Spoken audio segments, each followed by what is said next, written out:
안녕하십니까, 권영삼 박사입니다. 이번 영상부터는 지난 영상에서 목적형 입지 중 좋은 자리라고 판단되는 이 영상에서 보는 저 아구찜 전문점에 대한 상가 건물에 대해 상권 입지 분석을 해보려고 합니다. 상권 분석은 6단계 프로세스에 실시하게 되는데, 상권 조사하기 전에 우선 상권 범위, 영업 범위를 설정을 해야 합니다. 상권 범위 설정은 어떻게 하는지 한번 알아보겠습니다. 이곳 상가 건물은 목적형 입지로 횡단보도에 인접한 점포로 입지 조건을 따져보니 가시성은 6차선 도로변에 위치하였고 1, 2층 통건물을 사용하고 있어서 50점 만점에 47점, 접근성은 횡단보도가 인접한 데다 매장 앞 6차선 도로에 유턴이 되어 20점 만점에 19점, 주차 편의성은 전면 3대, 후면 4대 주차로 15점 만점에 13점, 인지성은 인근에 유명시설이나 큰 시설물 등이 없어 위치를 설명하기 쉽지 않아 10점 만점에 6점, 홍보성은 전면 간판, 돌출 간판, 입 간판 등 5점 만점에 4점, 으로 총 100점 만점에 89점으로 최상의 입지 등급이 B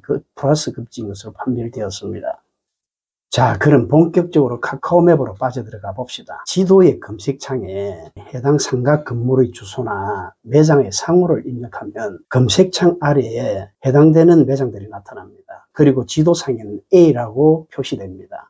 표시되면 지도의 맨 오른쪽 부분에 보시면 플러스 지도를 확대하는 거고요. 마이너스는 축소, 그 밑에 줄자 모양은 거리 재기, 그 밑에는 면적 재기, 밑에는 반경 재기, 이렇게 5개 아이콘으로 구성되어 있습니다. 그리고 해당 매장에 가서 왼쪽 마우스를 한번 꼭 눌린 상태에서 오른쪽으로 그대로 쭉 드래그 하시고, 드래그 한 상태에서 500m 지점에 오른쪽 마우스로 클릭을 해주시면 저렇게 자동적으로 원이 그려집니다. 그러다 보니까 일반적으로 저 반경 500m를 1차 상권이라고 해요. 그리고 반경 1km 범위를 우리가 2차 상권이라고 합니다. 이렇게 지도상에 1차 상권과 2차 상권 범위를 먼저 저렇게 지도상에 원으로 그려 놓으시고요. 그 상태에서 지도를 저렇게 플러스 마이너스 축소 확대해서 전체 어떤 지도상에 상권 범위가 어느 정도 되는지 전체적으로 확인을 저렇게 해보시면 됩니다. 저런 상태에서 우리가 일반적으로 같은 업종의 경쟁점이 어디 있는지가 굉장히 궁금하시잖아요. 그렇다 보면 저 지도 검색창에 그리고 그 지금 해당 점포를 보고자 하는 그 지역의 어떤 시군구에 대한 아구찜을 이렇게 쳐서 이렇게 보시면 이 지도상에 파란 저렇게 점 모양으로 다 찍히게 됩니다. 저게 빅데이터를 돌려서 빅데이터 기반으로 저렇게 상호들이 다 나타납니다. 그래서 경쟁점 점포가 저렇게 위쪽 부분에 보면 1개, 2개, 밑에 3개 정도까지 있는데 저게 여러 가지 이제 경쟁점 3개 정도가 있는 상황에서 반경이 1km 범위 내에는 경쟁점이 없는 것을 보실 수가 있어요. 그렇다 보니까 이 매장은 매장의 어떤 경쟁력이나 이런 어떤 입지 조건 부분은 잘 들어갔다, 상권 범위는 잘 설정이 되었다 판단이 되고요.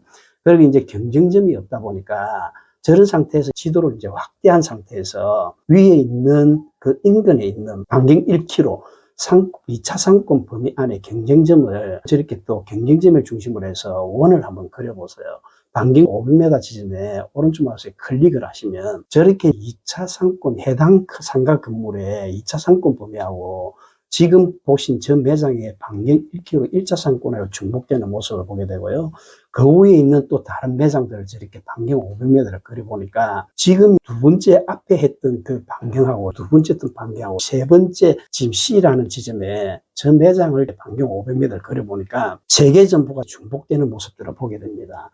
그러다 보니까 저기에는 경쟁이 상당히 심하다고 생각을 하시면 되고요. 그래서 저런 부분들은 저렇게 상권 범위를 설정해서 내가 그 점포에 출점할지 출점하지 말아야 될지 결정하셔야 된다고 봅니다. 그리고 위쪽 부분에 저렇게 또 한 군데 지금 500m 상권 범위를 설정을 해보니까 중복되는 부분이 크게 없고요. 그리고 밑에 5번째 점포에 지금 반경을 500m 이렇게 1차 상권을 그려봤더니 위에 있는 4개 점포와 중복되는 모습을 봅니다. 그러다 보니까 저렇게 상권 범위가, 영업 범위가 중복되는 지역에는 가능하게 들어가지 않는 것이 좋다. 내 제품력이 뛰어나고 상품력이 뛰어나고 서비스력이 뛰어나고 위생 청결 부분에서 경쟁력이 있다고 판단되지 않는다면 무리하게 들어가면 안 된다는 얘기예요. 그런데 지금 보고자 하는 이 아구찜 전문점 같은 경우는 2차 상권 중복되는 부분이 있지만 반경 500m 안에 1차 상권 안에는 경쟁점이 없기 때문에 안정적으로 그렇게 장사를 할 수 있다고 저는 봅니다. 그래서 이렇게 상권 범위를 설정하는 것이 굉장히 중요하고요. 그래서 제가 모든 예비 창업자분들한테 이 부분에 대해서 굉장히 애를 써서 많이 전해주려고 노력을 합니다. 그래서 여기에서 위에 보시던 이 거리재기에서 한번 그 거리재기를 저렇게 경쟁점마다 거리를 재보면 이 부분의 거리가 한 410m 정도가 나오는 걸로 보실 수 있습니다. 그러다 보니까 실제 배달 상권이 한 2.5km까지 되는데 배달 전문점들이 저렇게 들어간다면 저거는 정말 피 터지는 레드 오션 시장이 될 수 있을 거라는 생각이 들어요. 그래서 이렇게 여러분들이 지도상에 반경 1km, 반경 2km 쭉 한번 걸어보시고 내가 출점할 그 매장과 경쟁점 점포 간의 반경 설정에서 어떤 영업 범위가 얼마나 중복되는지, 그리고 직선 거리로 재어서 또 얼마나 거리가 되는지 이렇게 보시고요. 그리고 여기에서 여러분들이 커피 전문점을 하신다면 커피 저렇게 부평구 커피라고 검색창에 한번 쳐보세요. 그러면 이 상권 범위는 정의한 데서 저렇게 주변에 빨간 점으로 찍힌 것들이 전부 다 커피 전문점입니다. 그런데 해당 지금 상가 건물을 중심으로 해서 반경 500m 일자 상권 안에는 이렇게 커피 전문점이 한 14개 정도, 15개 정도 있는 걸 보실 수가 있어요. 그리고 반경 1km 내 2차 상권 안에는 한 37, 8개의 커피 전문점이 있는 것을 확인할 수 있습니다. 그러다 보니까 이 커피 전문점이 사실은 그다지 많이 없다고 생각이 들어요. 강남역이나 저희 명동역 같은 반경 500m 안에 매장이 한 300개 가까이 들어가 있거든요. 커피 전문점이.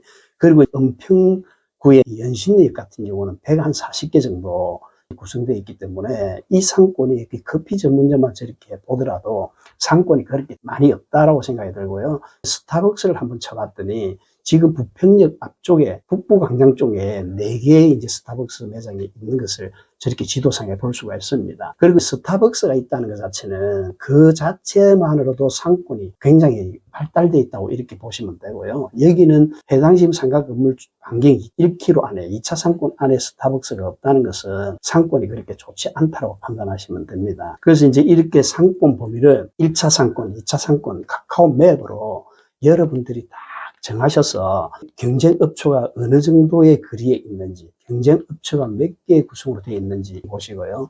지금은 MG커피에 대해서 한번 보고 싶어서 지금 반경을 그립니다. MG커피는 정보공개상에 250m 정도를 영업지역 상권보호구역으로 정해놓고 있습니다. 그러다 보니까 지금 매장의 위쪽에 2군데 매장이 이렇게 중복되는 모습을 볼 수 있고요. 오른쪽 세 번째 이제 MG커피는 전혀 관계가 없는 거리가 떨어져 있다고 보시면 되고요. 그리고 그 밑에 지금 우리가 해당 상가 건물 그 반경 500m 1차 상권 안에, 그리고 네 번째 지금 MG커피 같은 경우는 상권 반경을 그려봤더니 저렇게 세 번째 매장하고의 또 중복되는 모습을 보실 수가 있습니다. 그리고 다섯 번째 해당 상권 반경 안에 있는 이 MG커피의 250m 반경을 그려봤더니 다른 네 군데의 어떤 그 매장들하고의 중복된 모습이 안 보여요. 그래서 이렇게 여러분들이 매장 출점을 할 때 같은 업종, 같은 브랜드도 이렇게 비교할 수 있다. 그래서 여러분들이 상권 범위 설정하는데 굉장히 애를 썼으면 좋겠다는 생각이 듭니다.